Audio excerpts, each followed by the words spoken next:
On a longuement cru d'une manière générale qu'il y avait deux catégories de personnes. On venait au monde avec un cerveau, il était programmé génétiquement, c'était atavique ou génétique, on était bête ou intelligent.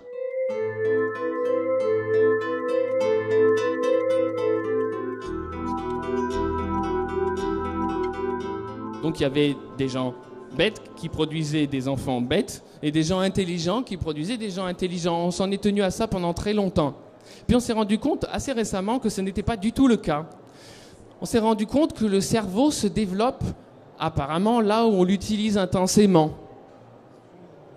Alors on a étudié le phénomène et le phénomène a été étudié parce qu'on a remarqué une chose, c'est que la zone du cerveau qui commande les pouces était chez les jeunes de 15 ans de nos jours considérablement plus développée que chez les mêmes jeunes de 15 ans il y a une quarantaine d'années. C'était l'usage du SMS et du téléphone portable intensif qui avait développé cette zone du cerveau. Alors on s'est dit, chouette, ça veut donc dire que le cerveau est comme un muscle et qu'il se développe quand on l'utilise d'une certaine manière. Alors on a développé un programme d'entraînement, de musculation cérébrale. Des sudoku au petit déjeuner, 5 langues à l'école maternelle, etc., etc. Ça n'a absolument pas marché. Et donc, on était devant une problématique étrange. Ce qui marche pour les SMS ne marche pas pour les mathématiques. Jusqu'au jour où on a fait la découverte toute simple et toute primordiale suivante, c'est que le cerveau se développe là où nous l'utilisons avec enthousiasme. L'enthousiasme, c'est de l'engrais pour notre cerveau.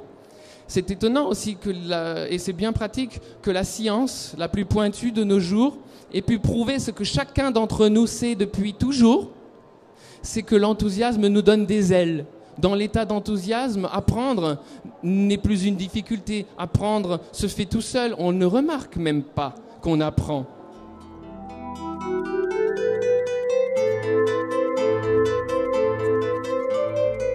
J'ai fait une autre découverte très personnelle sur mon cheminement qu'on peut rapporter à tout le monde, c'est que l'enthousiasme a un effet secondaire. Et l'effet secondaire de l'enthousiasme, il est tout simple, c'est la compétence. Et ça, c'est pas magique, c'est pas un mérite personnel.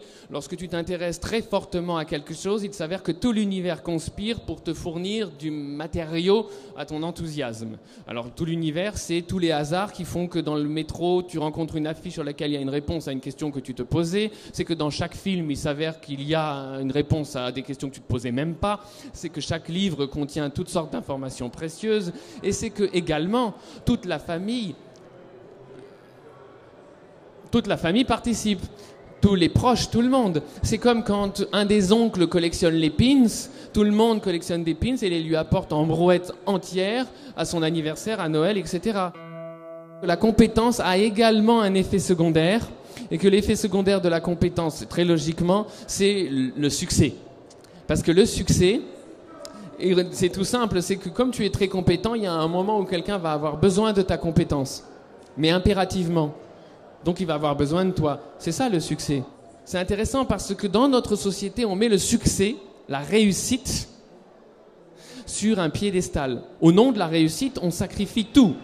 Et surtout son enfance. Et surtout sa capacité native à jouer, à s'enthousiasmer et à être curieux. Alors que la fameuse réussite n'est que l'effet secondaire de l'enthousiasme.